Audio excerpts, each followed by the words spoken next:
Bismillahirrahmanirrahim. İnnallâhe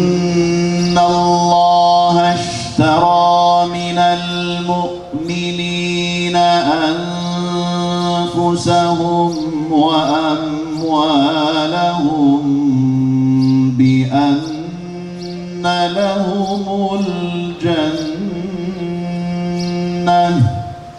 İstanbul Diyanet Gençlik olarak bugün maalesef dünyanın seyirci olarak kaldığı ve dünya arenasına az önce de izlerken yüreklerimizi titreten çok ciddi bir mezalime şahit olduğumuz bu dönemde gençlerimizin 12 yaş ile 18 yaş grubu arasındaki genç kardeşlerimizin duygularının tuvallere yansıdığı bir resim sergisi çalışmasını izlemek üzere bugün buradasınız.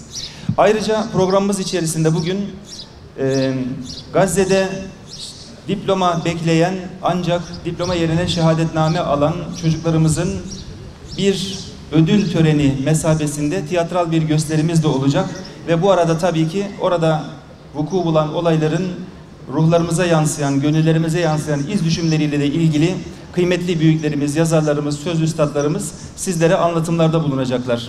Değerli arkadaşlar, 12 ile 18 yaş grubu öğrencilerimizin kalemlerinden tuvallere yansıyan sergimizin ismi Filistin için Açan İstanbul Laleleri isimli bir tablo sergimiz olacak. Bugün akşam saat 18'e kadar burada hem satışı mümkün olacak hem de gelen konuklarımızın izlemelerine imkan bulacaklardır.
Bir tarafta anlatamadıklarımız, konuşamadıklarımız, göremediklerimiz.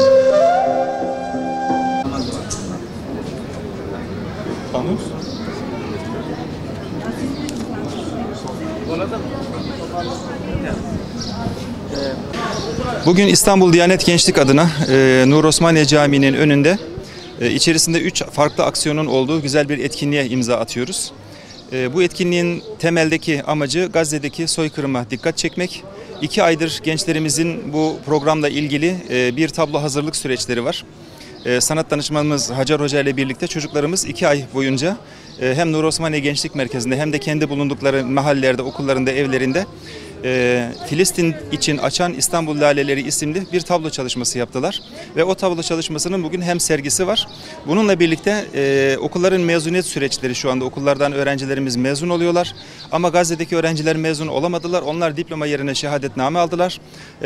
Tiyatro sanatçımız Sedat Savtak önderliğinde, mihmandarlığında bir mizansenimiz var. Oradaki şehit olan üniversite öğrencisi gençlerimize biz şehadetnameyi içeren, bir şehadetname törenini içeren küçük bir mizansenimiz olacak, bir tiyatro gösterimiz olacak. Bunun yanında Yusuf Kaplan, Zahide Tuğba Kor hocamız gibi ve Rim isimli bir tane Gazze'li öğrencimizin bulunduğu bir panelimiz olacak. Bütün bu etkinlikleri zamanını seçme açısından da aslında özen göstermeye çalıştık ki bugün biliyorsunuz Zilhicce'nin 1. günü. Allah Resulü sallallahu aleyhi ve sellem'in çok fazla duaya yöneldiği ve çok fazla ibadetlerini artırdığı bir zaman. Biz de Zilhicce'nin 1. gününde böyle bir program yaparak hem dualarımızı, çok kabul olduğu dönemde dualarımızı Mevlamıza yönlendiriyoruz. Bu sergimiz belki gün boyu sürecek ama izi çocuklarımızın gönüllerinde, kalplerinde kalacak. O motifleri kağıtlara değil kalplerine işlediler. Bir metafor yapmak gerekirse, daha önce izlediğimiz Avatar isimli bir film vardı. Bugün İsrail'deki arenayı ben biraz da ona benzetiyorum. Bütün insanlığın, yani sadece Müslümanların değil, bütün insanlığın dil, din, inanç farklılığı, millet farklılığı gözetmeksizin yüreklerini kanatan bir olay. Bu yapılanlar belki tam olanları yansıtma itibariyle yeterli değil, yeterli olmayacaktır. Ancak biz de elimizden karınca misali bu davanın dünyaya duyurulması ile ilgili, ülkemizdeki çocuklarımızın gönüllerine bir nevi su serpme gailesiyle böyle bir etkinliğe imza atmaya çalıştık. Umarım hayırlara vesile olur, umarım güzelliklere sebebiyet verir, umarım Zilhicce'nin 10 günü ibadetlerin, duaların çok kabul olduğu, çok makbul olduğu bir zaman dilimi. Bu zaman dilimi içerisinde bütün mümin kardeşlerimiz gibi bu günahsız kalemlerin, bu günahsız tuvalleri tutan o çocuklarımızın ellerinin ettiği dualarla da inşallah Filistin özgürlüğüne kavuşur, oradaki kardeşlerimiz selamete ulaşır diye. Hem de Cuma gününü seçme gayemiz de budur. Bütün bereketleri bir araya toplayarak, çocuklarımızın da gayretlerini, emeklerinin bereketlerini de bir araya toplayarak ve sizin de objektiflerinizle bizlere sunmuş olduğunuz şu imkanla bizi izleyen kardeşlerimizin de dualarını bu çorbanın içerisine katarak inşallah Mevlamıza niyaz ediyoruz ki bir an evvel bu mezalim bitsin, bu soykırım bitsin, bu lanetli millet, az önce Avatar'ı örnek göstermeye çalışmıştım. Bütün insanlık şu anda İsrail denen bir garabetin, bir zalimin, bir işte soykırımcının melanetini, yaptığı işleri lanetlemek için el birliği yapmış durumda. Bizim de elimizden bu kadar geliyor. Mevlam inşallah tez zamanda oradaki sıkıntıların geçmesine vesile eyler. Bu etkinliğimiz bugün şu saat itibariyle başlayacağız. 10.30'da başladı. Akşam 18'e kadar sürecek. Tablolarımız satış halinde şu anda. Kardeşlerimiz hangilerini beğenirlerse onlara küçük miktarlarla bir ücret belirledik. Ama oradan gelecek gelirin tek kuruşuna bile dokunulmadan tamamen Gazze'ye hibe edilecek. Bu şekilde de çocuklarımızın hem Gazze için maddi olarak da bir işlem yapma içgüdülerini, duygularını, güzelliklerini ortaya koymuş olacağız. Diyanet Bakanlığımızın İstanbul Müftülüğü'ne bağlı gençlik merkezimizde yaptığımız Filistin halkı ve Filistinli gençler için düzenlediğimiz bu sunum Diplomamız isimli alamadıkları diplomaları oradaki yıkımda, oradaki zulümde duydukları acıları, iç ritimlerini vermeye çalıştık daha çok. Üstadlarımızda Ney üstadımız var, Benir üstadımız var ve burada öğrenci arkadaşlarımız var gençlik merkezimizde. Biz şöyle düşündük, uçsuz bucaksız gözyaşları dedik o zulme, uçsuz bucaksız gözyaşları içindeyiz hepimiz ve bunu istedik ki halkımızla, bakanlığımız ve müftülüğümüzün aracılığıyla duyurmak, daha çok kırmızı kalemle altını çizmek, böylece süslemek değil, bilhassa dünyada ve Türkiye'de bunu anlatabilmek. Öğrenci arkadaşlarımla amatör olmalarına rağmen onlarla yakında daha büyük bir çalışmaya gireceğiz. Onun için de bir hazırlık niteliği, ama bu hazırlık illa Filistin'i yalnız bırakmamak amacını taşıyor.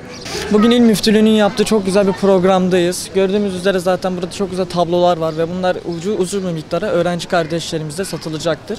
Ve buradaki satılan şeyler özellikle direkt Filistin'e bağışlanacaktır. Bu çok güzel bir şeydir zaten. Ben 11. sınıf öğrencisi olarak Filistin halkına çok üzülüyorum. İsrail gibi bir katil bir devletin, aslında terör bir devletin yaptığı şeyi hiç uygun bulmuyoruz. Aslında Filistin, Gazze tüm İslam aleminin bir topraklarıdır.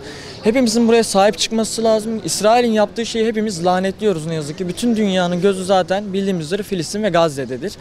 Burada yapılan şeylere baktığımız zaman özellikle herkesin Filistin'i desteklediğini görünce hepimizin kalbine bir neşe, bir güneş doğuyor. Bu hepimizi çok mutlu ediyor. Beni de çok mutlu ediyor başta olmak üzere. İsrail gibi bir katil devletin ne yazık ki küçücük çocukları katletmesi benim kalbimi yaralıyor. Böyle bir şeyin olmasını ne yazık ki kabullenemiyoruz. Elimizden de çok bir şey gelmiyor ne yazık ki. Bu tarz programlarla Gazze'deki, Filistin'deki kardeşimize yardım, destek yapıyoruz.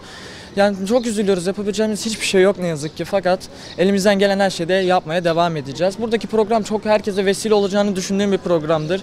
Bugün zaten önemli bir kutsal bir gün. Cuma günü hepimiz burada namazımızı kılacağız. Önemli bir gün olduğunu düşünüyorum. İsrail gibi bir devletine durmasını, elimizden geldiği kadar durmasını engellememiz gerektiğini ben düşünüyorum. Bugün burada temsili diploma töreni için toplandık. Yaklaşık bir haftadan beri eğitim alıyoruz.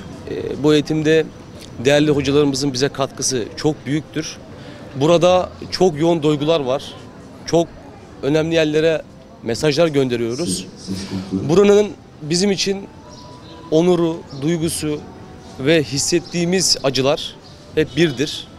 Buradan tüm dünyaya mesaj göndermek istiyoruz. Bu mesaj güzel yerlere gideceğine eminiz. Heyecanlıyım tabii ki. Burada bir mizansen görevini aldım. Buradaki duygularım çok yoğun. O duyguyu sahnede inşallah yansıtacağız. Akabinde değerli arkadaşlarımızla beraber yorucu bir hafta oldu. Bu haftanın sonucunda inşallah bugün bir cuma gününde güzel bir tiyatro sergileyip bu duyguyu, bu heyecanı, bu acıyı bütün dünyaya hissettirmeyi düşünüyoruz. Bugün burada bulunmamızın amacı özellikle bizim gibi Filistin'de öğrenci olan kardeşlerimiz adına onlar için çevremize karşı ve dünyaya karşı bir çağrıda bulunmak için toplandık. Bizler mezun olurken onlar orada savaş değil de soykırım adı altında maalesef katledilerek ölüyorlar. Bizim amacımız da bunu insanlığa, din, dil, ırk, cins ayırt etmeksizin haykırabilmek, bir farkındalık oluşturabilmektir. Bu savaş değil, bir soykırımdır. Her şeyden önce insana insanlığını sorgulattıran bir meseledir. Mühim bir meseledir. Dediğim gibi biz de bugün bu amaçla buradayız. Umarım katkımız olur.